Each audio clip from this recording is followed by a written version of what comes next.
العالمين خالق السماوات والأرضين الصلاة والسلام على من كان نبيا وآدم بين الماء والطين وعلى وأصحابه أجمعين أما بعد فقد قال الله عز وجل في شان حبيبه تعظيما له وتوقيرا إن الله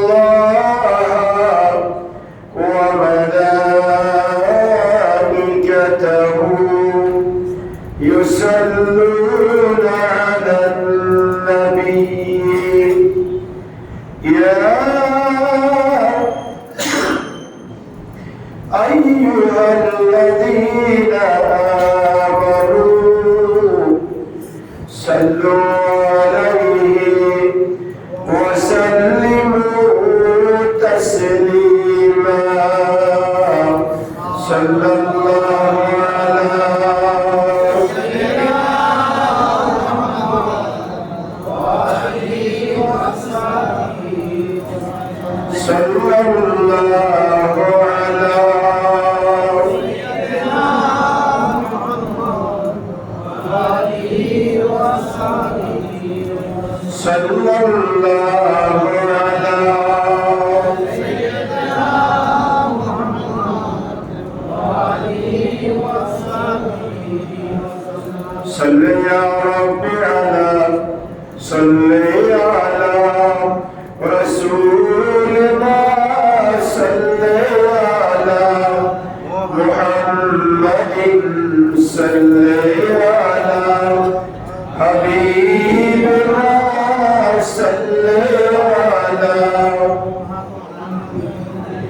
صل يا رب على رأس فريق الناس منه للخلق أمان بزمان الباسي صل يا رب على من هو في خر غد كل من يزمع يسقيه رهيق الكاسي صل على رسولنا صل على محمد صل على حبيبنا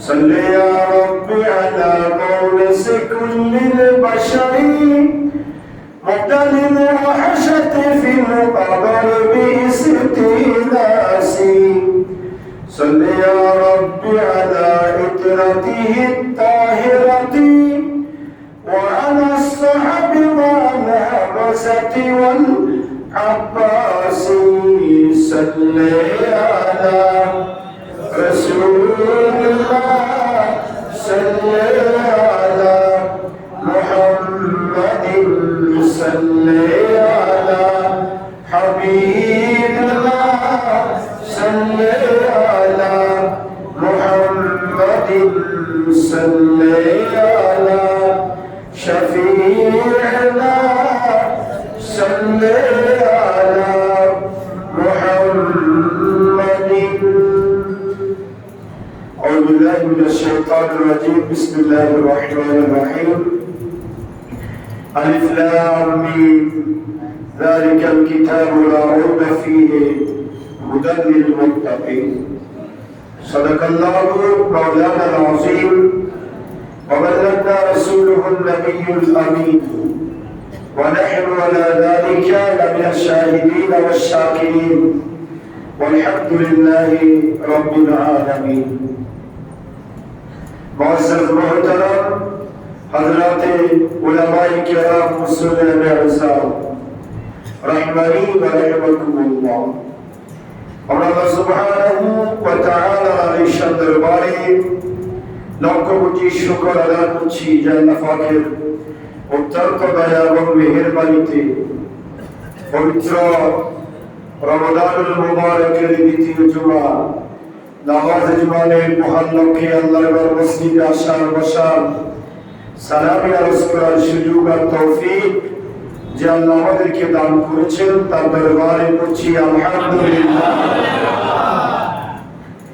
আর লক্ষ দরুদ সালামের হাদিয়া প্রেরণ করছি সোনার মদিনায় কামলিওয়ালা নবী নুরুল নবী হায়াতুল নবী ইমামুল আম্বিয়া নবী, যে নবীর বদৌলতে রমজান পেয়েছি, কোরআন পেয়েছি, আল্লাহর সৃষ্টি শ্রেষ্ঠ বলতে পেরেছি আমাদের আকা মুহাম্মাদুর রাসূলুল্লাহ সাল্লাল্লাহু তাআলা আলাইহি ওয়াসাল্লামের নূরি দরবার সোনার মদিনায় উচ্চ আওয়াজে একবার করছি আলহামদুলিল্লাহ। মুহতারাম হাজিরিন,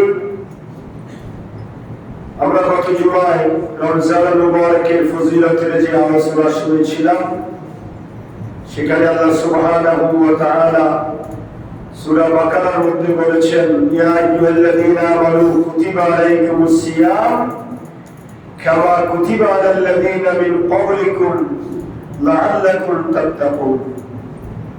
আল্লাহ মুমিনদেরকে সম্বোধন করে বলছেন যে আমি আল্লাহ তোমাদের জন্য রোজার বিধানকে এই কারণেই ফরজ করেছি লাআল্লাকুম তাত্তাকুন, যাতে করে রমজানের রোজার মাধ্যমে তোমরা মুত্তাকি বলতে পারো। সুবহানাল্লাহ।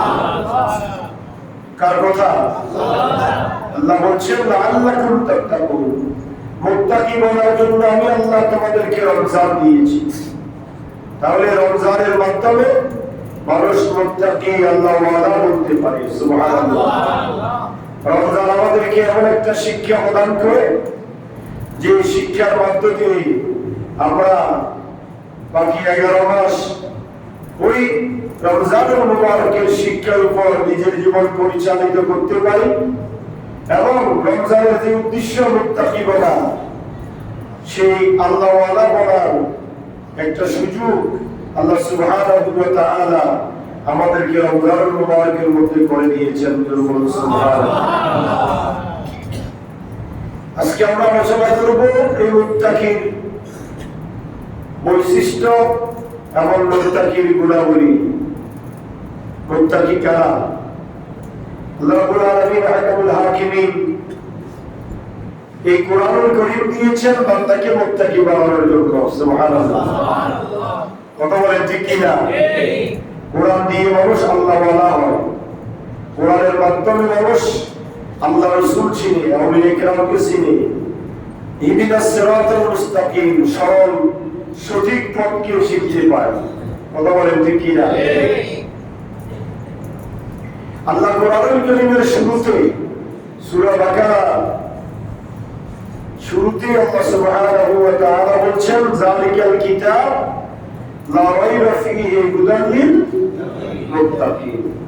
এই যে কিতাব তোমাদেরকে আমি আল্লাহ দিয়েছি আমার নবীর মাধ্যমে, এই কিতাবের মাধ্যমে তোমরা মুত্তাকি বলতে পারবে। সুবহানাল্লাহ। কি বলতে পারবে? মুত্তাকি। মুত্তাকি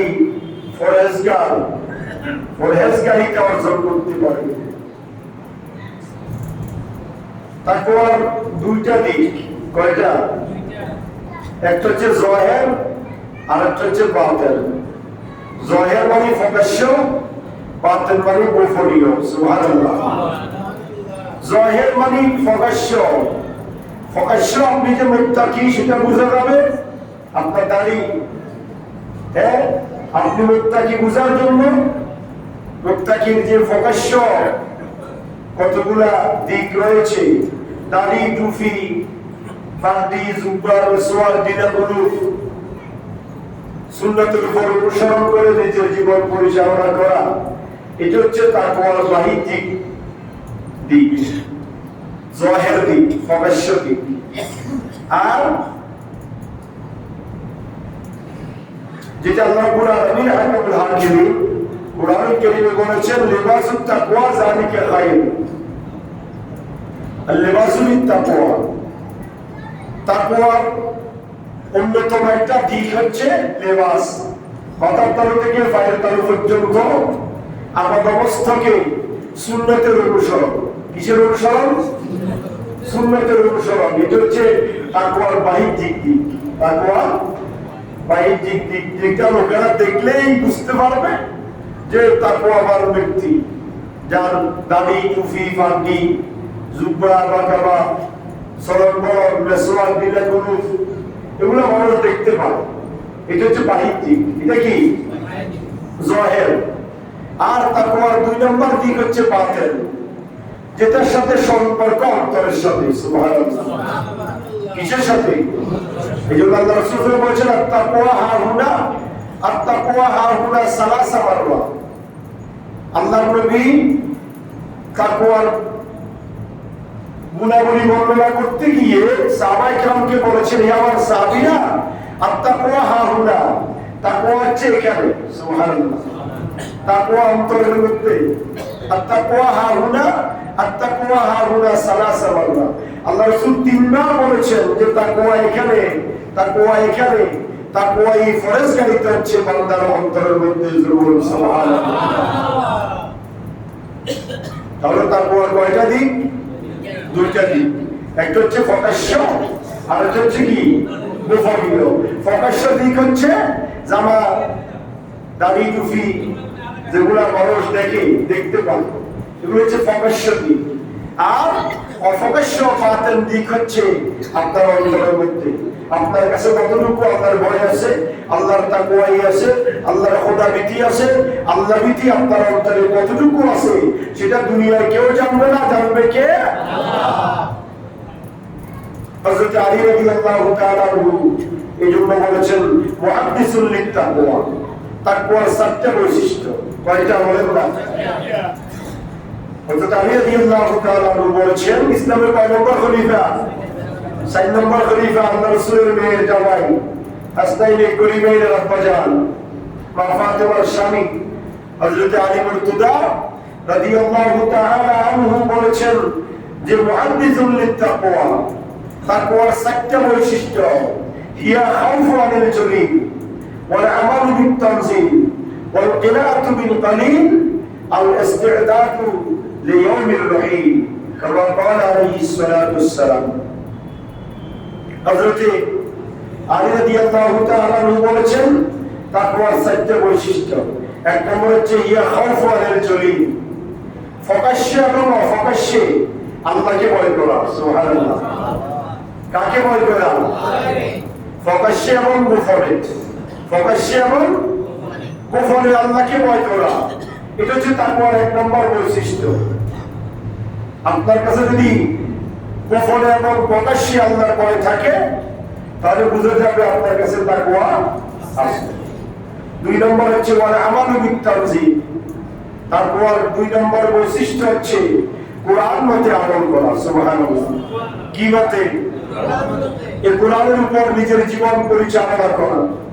কোরআন যেটাকে হারাম বলেছেন, জায়েজ বলেছেন সেটা করা, যেটাকে না জায়েজ বলেছেন, করতে নিষেধ করা হয়েছে, সেটা থেকে বিরত থাকা। এটা হচ্ছে কোরআন মতে আমল করা। কোরআন মতে কি করা? আমল করা। এটা হচ্ছে নাম্বার 2 নম্বর বৈশিষ্ট্য। নাম্বার 3 হচ্ছে ওয়াল কিরাআতু বিল কালিল, অল্পে তুষ্ট থাকা। অল্পে তুষ্ট থাকা। আল্লাহ রাব্বুল আলামিন হাকামুল হাকিমিন যা দিয়েছে বান্দাকে, বান্দা ওটার উপর কি থাকা? সন্তুষ্ট থাকা। এটা হচ্ছে মুত্তাকির অন্যতম বৈশিষ্ট্য। আপনি জোর করে কারো থেকে নিতে পারবেন না।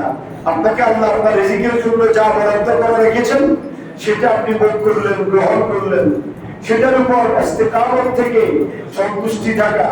এটা হচ্ছে মুত্তাকির 3 নম্বর বৈশিষ্ট্য। সুবহানাল্লাহ। আল ইস্তিদাদু লিয়াউমির রহিম।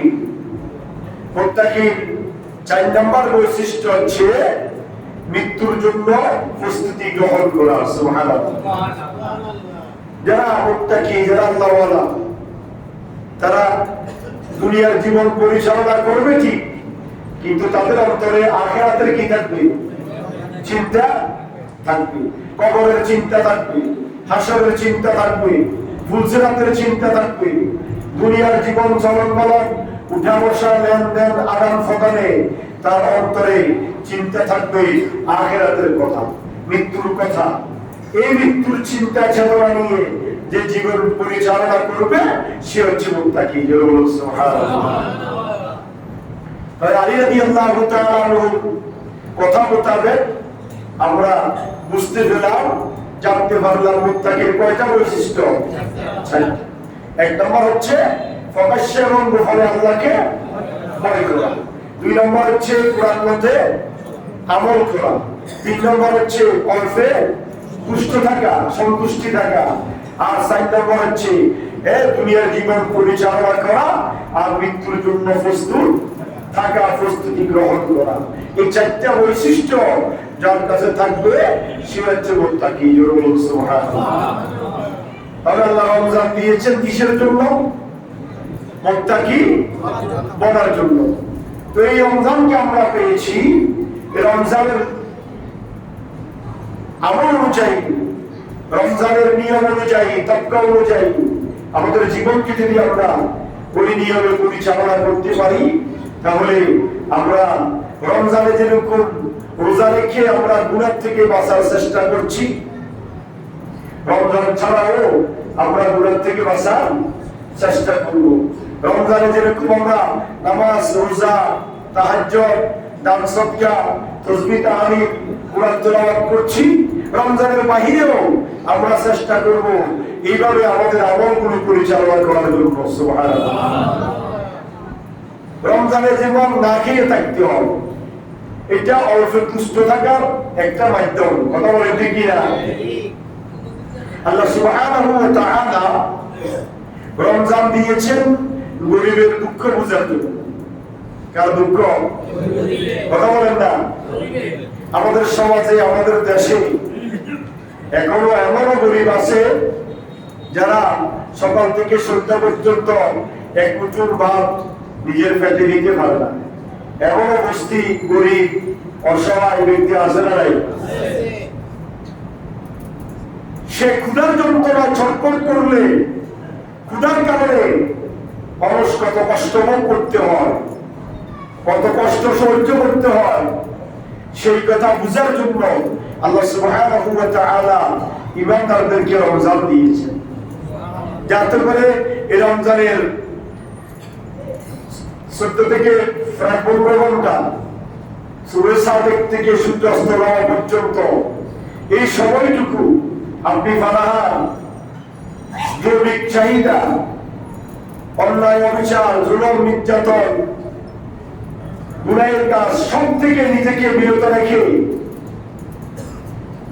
আপনি যখন ক্ষুধার যন্ত্রণায় ছটফট করবেন, তখন আপনার অন্তরে চিন্তা চেতনা আসবে, আমি তো রোজা রেখে এই অবস্থায় আসি, কিছুক্ষণ পরে তো পর্যাপ্ত ভাবে খেতে পারবো, কিন্তু আমার সমাজে, আমার আশেপাশে, আমার প্রতিবেশীর মধ্যে যারা ক্ষুধার্ত, যারা অভাবী, তাদের কোন অবস্থা?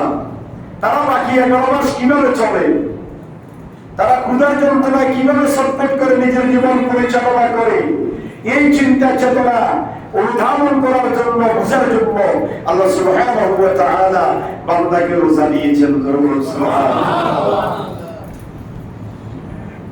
আর রমজানে আমরা যেভাবে আরামকে হারাম করে নির্দিষ্ট সময়ে সাহরি গ্রহণের জন্য উঠে যাই, নির্দিষ্ট সময়ে নামাজ আদায় করি, নির্দিষ্ট সময়ে বিভিন্ন কাজ পরিচালনা করি, কোরআন তেলাওয়াত করি, দান সদকা করি, এগুলো হচ্ছে আখিরাতের চিন্তা। কিসের চিন্তা? যার অন্তরে আখিরাতের চিন্তা থাকবে সে আল্লাহর কোরআন তেলাওয়াত করবে, দান সদকা করবে, ক্ষুধার্তকে খাদ্য খাওয়াবে, বস্ত্রহীনদেরকে বস্ত্র দিবে। এই জন্য হযরত আলী রাদিয়াল্লাহু তাআলা আনহু মুত্তাকির বৈশিষ্ট্যের ভিতরে রমজান কেন্দ্রিক 7টা আমলের কথা হযরত আলী ব্যক্ত করে দিয়েছেন। সুবহানাল্লাহ।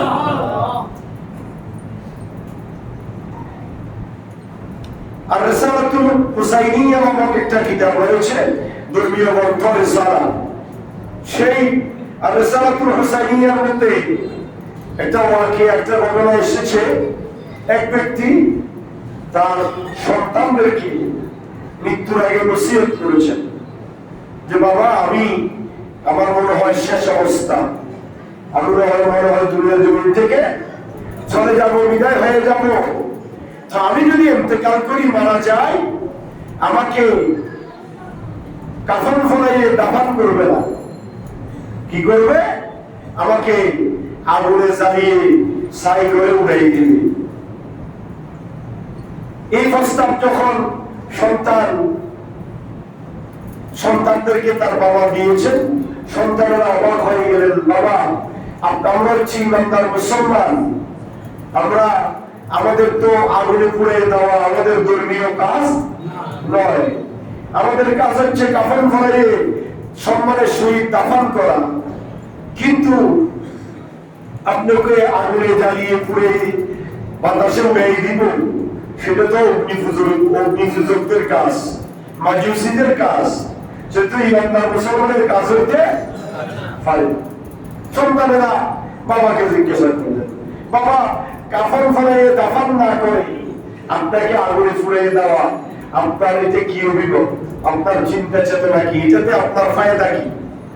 বলছে, আমার ফায়দা হচ্ছে এটা, আমি ঘোরাঘুরা করেছি, আমার ঘোরার কোনো শেষ নাই, এই শেষ অবস্থায় আমি কবরে যাব, আল্লাহ আমাকে ফিরে বসবে, শাস্তি দিবে। আল্লাহর এই কঠিন শাস্তি ভোগ করা, সহ্য করা আমার পক্ষে সম্ভব হবে না।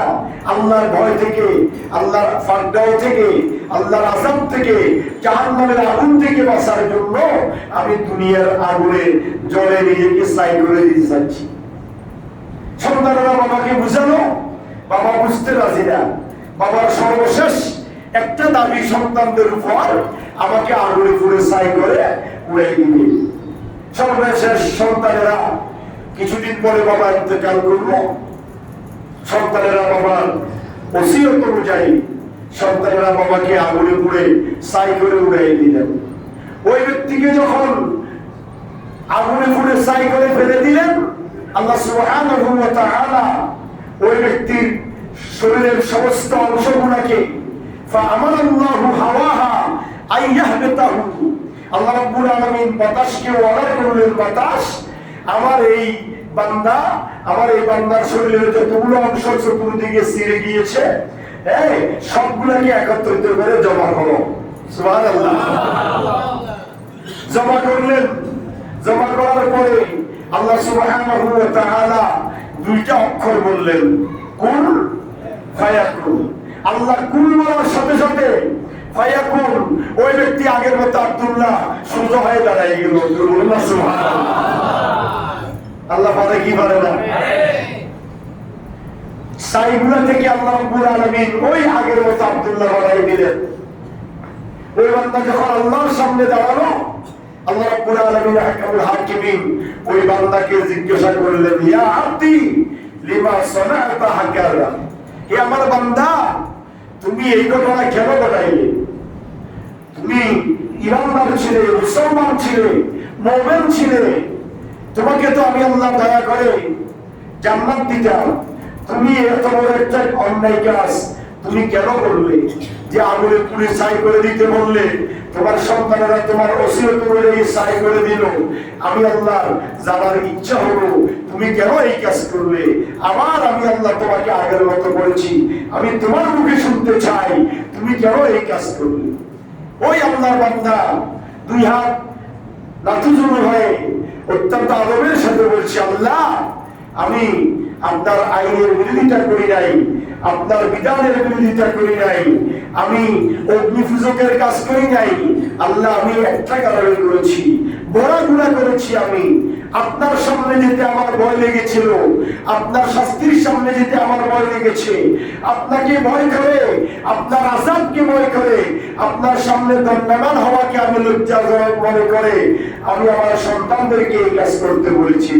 সুবহানাল্লাহ। সাথে সাথে আমার আল্লাহ বললেন, বান্দা, তোমার অন্তরে আমার এত ভয়, তুমি আমি আল্লাহকে এত ভয় করো, আমি আল্লাহ রাব্বুল আলামিন হাকামুল হাকিমিন তোমাকে এবং সমস্ত ফেরেশতাদেরকে সাক্ষী করে বলছি, আমি আল্লাহ তোমার রব্বুল আলামিনের সমস্ত গুনাহ মাফ করে তোমাকে জান্নাতুল ফেরদাউস দান করে দিলাম। এটা হচ্ছে তাকওয়া। এটা কি কার ভয়? আল্লাহ। আমরা যদি আমাদের অন্তরে আল্লাহর ভয় জাগ্রত করতে পারি তাহলে আমাদেরকে দুনিয়া এবং আখিরাত আমাদের কামিয়াব হবে। মুত্তাকির সাথে আল্লাহ রাব্বুল আলামিন হাকামুল হাকিমিন 8টা চুক্তি করেছেন। কয়টা? কথা বলেন না, কয়টা? মুত্তাকি তারা কে? আল্লাহর কি বান্দা। আল্লাহর কি বান্দা? বলেন না, আল্লাহর কি? আমরা আল্লাহর কি? আমাদের মধ্যে যদি আমরা কেউ মুত্তাকি থাকি, কার বান্দা? আল্লাহর বান্দা। মুত্তাকি বান্দার সাথে আল্লাহর সাথে 8টা চুক্তি আল্লাহ রাব্বুল আলামিন হাকামুল হাকিমিন বলেছেন, ওয়া ইন তাসবিরু ওয়া তাত্তাকু লা ইয়াদুররুকুম কাইদুহুম শাইয়্যা। মুত্তাকির থাকা খাওয়ার কোনো ভয় নাই। সুবহানাল্লাহ বলেন না। মুত্তাকি কোথায় খাবে, কোথায় থাকবে, কি খাবে, মুত্তাকির কোনো ভয় নাই এবং দুশমন এবং শত্রু থেকে মুত্তাকিকে হেফাজতে রাখবেন তিনি কে? আল্লাহ। মুত্তাকির সাথে আল্লাহর নাম্বার 1 চুক্তি যে মুত্তাকির থাকা খাওয়ার কোনো চিন্তা নাই, ভয় নাই এবং জালেম দুশমন শত্রু থেকে আল্লাহ রাব্বুল আলামিন হাকামুল হাকিমিন মুত্তাকিকে বাঁচিয়ে রাখবেন। সুবহানাল্লাহ। নাম্বার 2 নাম্বার মুত্তাকির সাথে আল্লাহ রাব্বুল আলামিনের চুক্তি হচ্ছে, ইয়া আইয়ুহাল্লাযীনা আমানুত্তাকুল্লাহ ওয়া কুলু কাওলান সাদীদা। মুত্তাকি ওই বান্দা যিনি সদা সর্বদা সত্য কথা বলবে এবং সঠিক পথে থাকবে। সুবহানাল্লাহ। মুত্তাকি যদি সদা সর্বদা সত্য কথা বলে এবং সঠিক পথে থাকে, মুত্তাকিকে হেফাজতের দায়িত্ব নিয়েছেন কে? আল্লাহ। 3 নম্বর মুত্তাকির সাথে আল্লাহর বৈশিষ্ট্য হচ্ছে, আল্লাহর শর্ত হচ্ছে, ইন্নাল্লাহা ইউহিব্বুল মুত্তাকিন। যারা আল্লাহর মুত্তাকি বান্দা তাদেরকে আল্লাহ বেশি ভালোবাসেন। সুবহানাল্লাহ। মুত্তাকিদেরকে আল্লাহ কি করেন? ভালোবাসেন। আল্লাহ বলেন, ইন্নাল্লাহা ইউহিব্বুল মুত্তাকিন। যারা আমার মুত্তাকি বান্দা তাদেরকে আমি আল্লাহ বেশি ভালোবাসি, পছন্দ করি। 4 নম্বর মুত্তাকির সাথে আল্লাহর চুক্তি হচ্ছে, ইন্না আকরামাকুম ইনদাল্লাহি আতকাকুম। মুত্তাকির ইজ্জত সম্মানকে আল্লাহ রাব্বুল আলামিন হাকামুল হাকিমিন বুলন্দ করে দিয়েছেন। সুবহানাল্লাহ। মুত্তাকির ইজ্জতের, মুত্তাকি বান্দাকে ইজ্জত দেওয়ালা কে? আল্লাহ। আল্লাহ রাব্বুল আলামিন হাকামুল হাকিমিন মুত্তাকির সাথে এই চুক্তিতে আবদ্ধ হয়েছেন যে ইন্না আকরামাকুম ইনদাল্লাহি আতকাকুম। আমার বান্দাদের মধ্যে তারা বেশি, তারাই আমি আল্লাহর কাছে সম্মানী যারা তাকওয়াবান মুত্তাকি, তাদেরকে আল্লাহ সম্মানে ভূষিত করেন। সুবহানাল্লাহ। মুত্তাকির সাথে 5 নম্বর বৈশিষ্ট্য শর্ত হচ্ছে, সুম্মা নুনাজ্জিল্লাযীনা তাকাউ ওয়া নাযারুজ যালিমিনা ফিহা জিসিয়্যা। আল্লাহ রাব্বুল আলামিন হাকামুল হাকিমিন মুত্তাকি বান্দাকে জাহান্নাম থেকে রক্ষা করবেন। সুবহানাল্লাহ। মুত্তাকি বান্দা কোথায় যাবে না? কথা বলে না, কোথায় যাবে না? জাহান্নামে যাবে না। মুত্তাকিকে আল্লাহ জাহান্নাম দিবে না, মুত্তাকিকে আল্লাহ রাব্বুল আলামিন হাকামুল হাকিমিন জান্নাত দিবেন। এজন্য আল্লাহ বলেছেন, সুম্মা নুনাজ্জিল্লাযীনা তাকাউ ওয়া নাযারুজ যালিমিনা ফিহা জিসিয়্যা। মুত্তাকিকে আমি আল্লাহ রাব্বুল আলামিন হাকামুল হাকিমিন জাহান্নাম থেকে রক্ষা করব, জান্নাতের মালিক বানাই দিব। সুবহানাল্লাহ। মুত্তাকির সাথে আল্লাহর 6ষ্ঠ বৈশিষ্ট্য হচ্ছে, 6ষ্ঠ শর্ত হচ্ছে, লাহুমুল বুশরা ফিল হায়াতিদ দুনিয়া ওয়া ফিল আখিরা লা তাবদীলা লিকালিমাতিল্লাহ। সুবহানাল্লাহ। আল্লাহ রাব্বুল আলামিন হাকামুল হাকিমিন মুত্তাকির সাথে শর্ত দিয়েছেন, মুত্তাকির শেষ নিঃশ্বাস জান্নাতের শুভ সংবাদ দিয়ে আল্লাহ রাব্বুল আলামিন শেষ করবেন। সুবহানাল্লাহ। অর্থাৎ মুত্তাকি যখন ইন্তেকাল করবে, ইন্তেকালের পূর্ব মুহূর্তে আল্লাহ রাব্বুল আলামিন মুত্তাকি বান্দাকে জান্নাতের স্থান দেখাই দিবেন। সুবহানাল্লাহ। মুত্তাকির সাথে আল্লাহর 7ম শর্ত হচ্ছে, ওয়াসারিউ ইলা মাগফিরাতিন মির রাব্বিকুম ওয়া জান্নাতিন আরদুহা আস-সামাওয়াতি ওয়াল আরদ উইদ্দাত লিল মুত্তাকিন। আল্লাহ রাব্বুল আলামিন আহকামুল হাকিমিন মৃত্যুর আগে মুত্তাকিকে তার বেহেশতের ঠিকানা স্থানটা আল্লাহ রাব্বুল আলামিন নির্ধারণ করে তারপরে আজরাইল তার কাছে পাঠাবেন। সুবহানাল্লাহ। অর্থাৎ যারা মুত্তাকি তাদেরকে আল্লাহ জান্নাতের সুসংবাদ দিবেন এবং সে কোন জান্নাতে থাকবে মুত্তাকি হওয়ার কারণে আল্লাহ রাব্বুল আলামিন আহকামুল হাকিমিন তাকে সেই জান্নাত মৃত্যুর আগে দেখাই দিবেন। সুবহানাল্লাহ। মুত্তাকির সাথে আল্লাহর সর্বশেষ চুক্তি হচ্ছে ওয়া ইয়াত্তাবিল্লাহ ইয়াজআল লাহু মাখরাজা ওয়া ইয়ারযুকুহু মিন হাইসু লা ইয়াহতাসিব। আল্লাহ রাব্বুল আলামিন আহকামুল হাকিমিন বলেছেন মুত্তাকিকে আমি আল্লাহ বিপদ থেকে মুক্তি দিব এবং মুত্তাকির রিজিকের দায়িত্ব আমি আল্লাহ নিজেই গ্রহণ করব। যারা আল্লাহর মুত্তাকি বান্দা তাদের রিজিকের কোনো কি থাকে না, ভয় থাকে না। তাদের রিজিকের মালিক কে? আল্লাহ বলেন তাদের রিজিকের দায়িত্ব আমি আল্লাহ নিলাম। এই আয়াতে কারিমা শানে নজুল এসেছে ওয়া ইয়াত্তাবিল্লাহ ইয়াজআল লাহু মাখরাজা ওয়া ইয়ারযুকুহু মিন হাইসু লা ইয়াহতাসিব।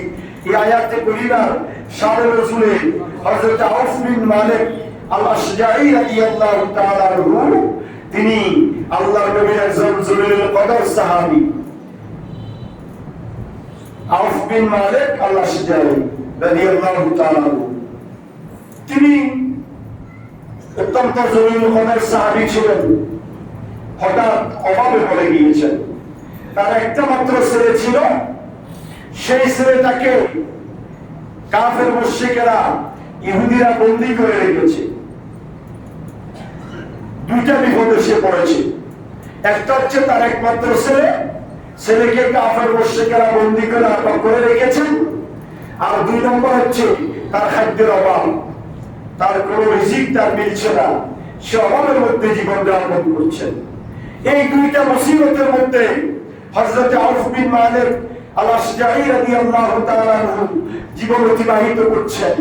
হঠাৎ করে তার স্ত্রী একদিন বলল, তুমি যে মুসিবতের মধ্যে আছো তুমি কি এই কথা আল্লাহর নবীকে জানিয়েছো? সুবহানাল্লাহ বলেন না। আউফ বিন মালিক বললেন, আমি তো লজ্জায় পড়ে গিয়েছি, আল্লাহ রাসূলকে জানাই নাই। তার স্ত্রী বলল, তুমি আল্লাহ রাসূলের কাছে যাও, তোমার সমস্যার কথা আল্লাহ রাসূলের কাছে ব্যক্ত করো। হযরত আউফ বিন মালিক রাদিয়াল্লাহু তাআলা আনহু আল্লাহর নবীর দরবারে চলে গেলেন। বলে, ইয়া রাসূলুল্লাহ, ইয়া হাবিবাল্লাহ, আমি যখন মুসিবতের মধ্যে জীবন যাপন করছি। কি মুসিবত? বলে, আমার একটা মাত্র সন্তান, ওই সন্তানকে কাফের মুশরিকেরা বন্দী করে রেখেছে।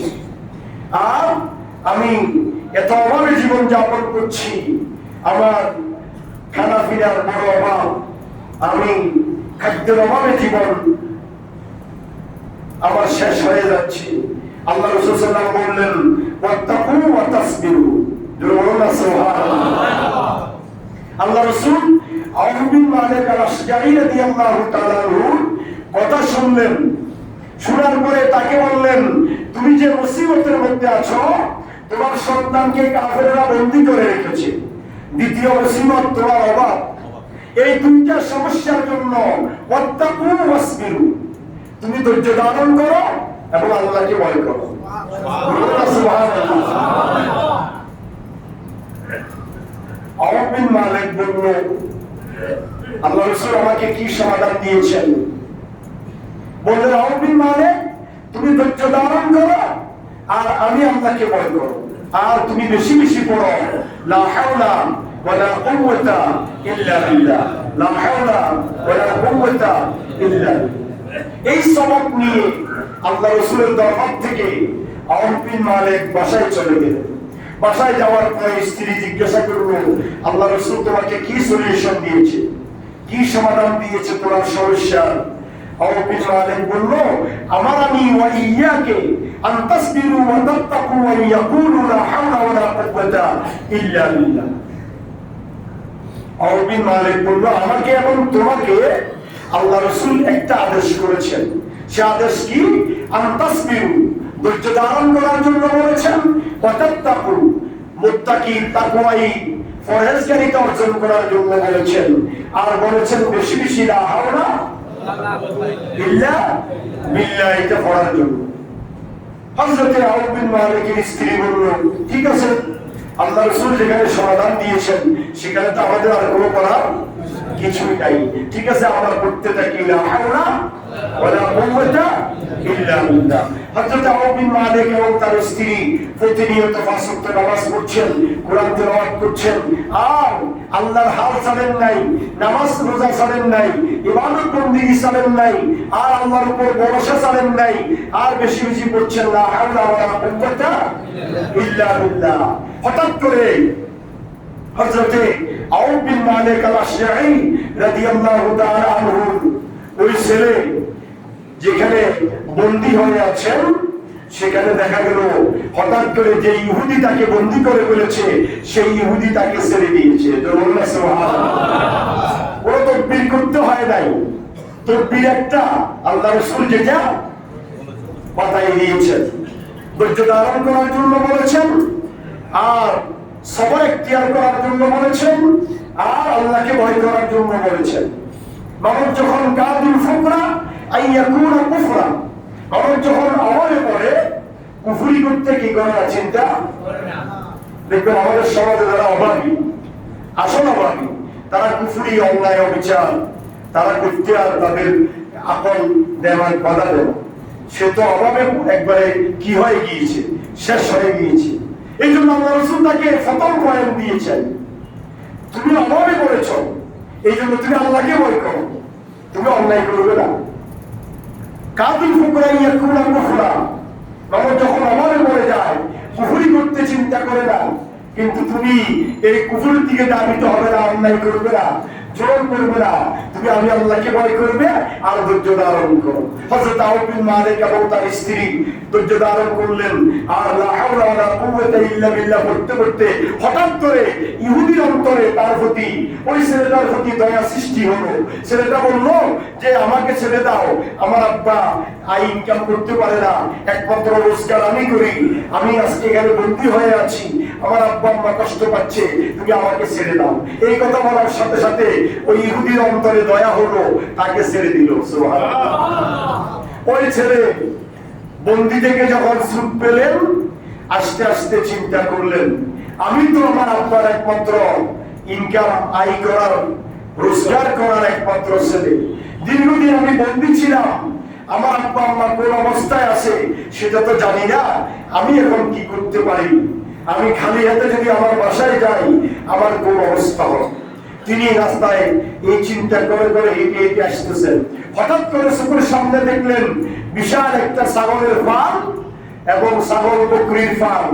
সেখানে একজন দাদিওয়ালা বুজুর্গ ব্যক্তি বসে আছে, সেগুলো পাহারা দিচ্ছে। ওই ব্যক্তিকে বললেন যে হুজুর, আমি তো দীর্ঘদিন বন্দী অবস্থায় ছিলাম, আমি অভাবী, আমার আব্বা আম্মার এই অবস্থা, এখন আপনি যদি দয়া করে আমাকে কিছু এই আপনার ছাগল বকরি থেকে কিছু যদি আমাকে দেন, তাহলে আমি এগুলো বাসায় নিয়ে আমার আব্বাকে আম্মাকে নিয়ে আমি খাবো এবং জীবন যাপন করবো। ওই বুজুর্গ বললেন, বাবা তুমি এখানে দাঁড়িয়ে ছাগল এবং বেড়ার ফার্মদেরকে বলো, যারা যারা তোমার সাথে যায় সবাইকে আমি তোমার সাথে দিয়ে দিব। আল্লাহু আকবার। ছাগলে কি মানুষ চিনে? কথা বলে না। গরু ছাগলে হয়তো মালিক চিনে, মালিকেরা দেখতে দেখতে, কিন্তু মালিক তো এখানে বসা। আর ওই ছেলেকে বলতেছেন তুমি এখানে ডাক দিয়ে বলো, যারা যারা তোমার সাথে যায় সবগুলোকে আমি তোমার সাথে দিয়ে দিব, সবগুলোর মালিক তুমি, আমাকে এক টাকাও দিতে হবে না। সুবহানাল্লাহ। আর রিসালাতুল হুসাইনিয়ার মধ্যে এসেছে আল্লাহকে ভয় করা এবং ধৈর্য ধারণ করা, এই দুটো যদি বান্দার মধ্যে থাকে, আল্লাহ রাব্বুল আলামিন হাকামুল হাকিমিন, ওয়া মান ইয়াত্তাকিল্লাহা ইয়াজআল লাহু মাখরাজা ওয়া ইয়ারযুকুহু মিন হাইসু লা ইয়াহতাসিব, এমন জায়গা থেকে আল্লাহ ওই বান্দার জন্য রিজিকের ব্যবস্থা করেন, বান্দা কল্পনা করতে পারে না এতগুলো সম্পদ, এতগুলো রিজিক আমার জন্য কিভাবে আসলো। ওই ছেলে হতভম্ব হয়ে দাঁড়িয়ে আছেন, মুরব্বী আমাকে কি বলছে, আমি চাইলাম, উনি চাইলে আমাকে দুই একটা ছাগল দিতে পারে, আমি নিয়ে যাব। বলতেছে সবগুলোকে বলো নিয়ে যাও, বললে আমার কথায় ছাগল যাবে নাকি? ওই ব্যক্তি বলছে, বাবা তুমি কি চিন্তা করছো? তুমি এখানে দাঁড়িয়ে বলো যে আমি অভাবী, আমার সমস্যা, তোমরা আমার সাথে আসো। এই কথা তুমি দাঁড়িয়ে বলো, তুমি দেখো তোমার পরিণতি কি হয়। ওই ব্যক্তি, ওই ছেলেটা দাঁড়িয়ে যখন বললো যে তোমাদের মালিক কর্তৃপক্ষ আমাকে অর্ডার করেছে, আমি মুসিবতের মধ্যে পড়েছি, তোমরা আমার সাথে কে কে যাবে আসো। হযরতে আউফ বিন মালিক আল-আশজাঈ রাদিয়াল্লাহু তাআলা আনহু হাদিস বর্ণনা করেছেন, দীর্ঘদিন পরে আমার ছেলে বন্দি থেকে ছুট পেয়ে যখন আমার কাছে আসলো, আমি দেখতে পেলাম তার পিছনে 50টার উপরে ছাগল এবং বকরি ছিল। দুর্বল সুবহানাল্লাহ। হযরত আউফ বিন মালিক বলল, বাবা তুমি এগুলো কোথায় থেকে এনেছো? বলে, বাবা আমি চুরি করি নাই, কারো থেকে আমি জোরপূর্বক নিই নাই, আমি এভাবে ঘটনা। আমি তাদেরকে দাঁড়িয়ে বলেছি, সেখানে 100টার উপরে ছাগল বকরি ছিল, আমি দাঁড়িয়ে বলেছি এই 50-60টা আমার সাথে চলে এসেছে, এগুলো আমাদের জন্য হালাল, এগুলো আমাদের জন্য বৈধ, আমরা এগুলা খাবো এবং লালন পালন করে আমরা আর্থিকভাবে স্বাবলম্বী হবো। তখন আউফ বিন মালিক আল-আশজাঈ রাদিয়াল্লাহু তাআলা আনহু আল্লাহর নবীর দরবারে চলে গেল।